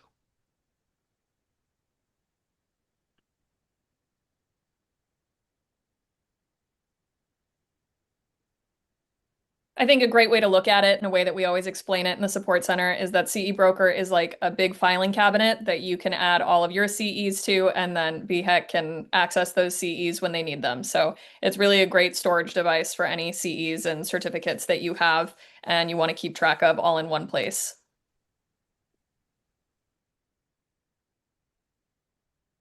Filing cabinet in the sky. Say it like that.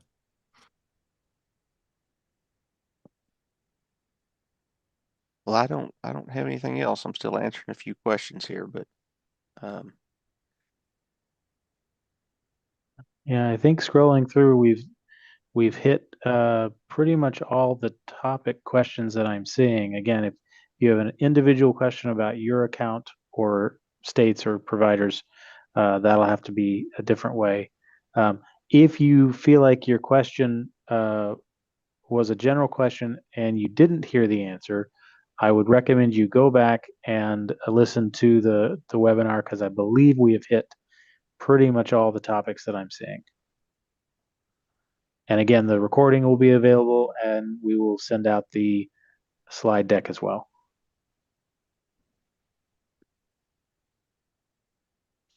Excellent. Well, with that, we are at time. I just want to, first extend my gratitude to Robert and Daryl and the Texas Behavioral Health Executive Council for allowing us to bring this platform to you all and to your licensees. Then I want to extend my thanks to everyone who took the time to join and engage, ask those questions. Like I mentioned before, we do have support staff available Monday through Friday, 7 a.m. to 7 p.m. Central Time. They're available via live chat. You can submit a ticket. And we have a bunch of helpful resources in our help center as well. So if you have questions about using our platform, please take advantage of those outlets. Otherwise, I think it's time that we wrap this up. Yeah, thank you, Jason, and to your staff for helping us do this, and look forward to putting on the other two webinars with you all again in the future. And thank you for all the licensees out there for attending and kind of blowing the roof off of this thing. We had 3,500 people registered for this webinar today, which broke records for CE Broker and for BHEC. So we warned Jason that y'all were very participatory in nature, and you did not disappoint. So that's a good thing. So really appreciate that. And look forward to hopefully answering some more questions for some of you that didn't get them answered today at the upcoming webinars.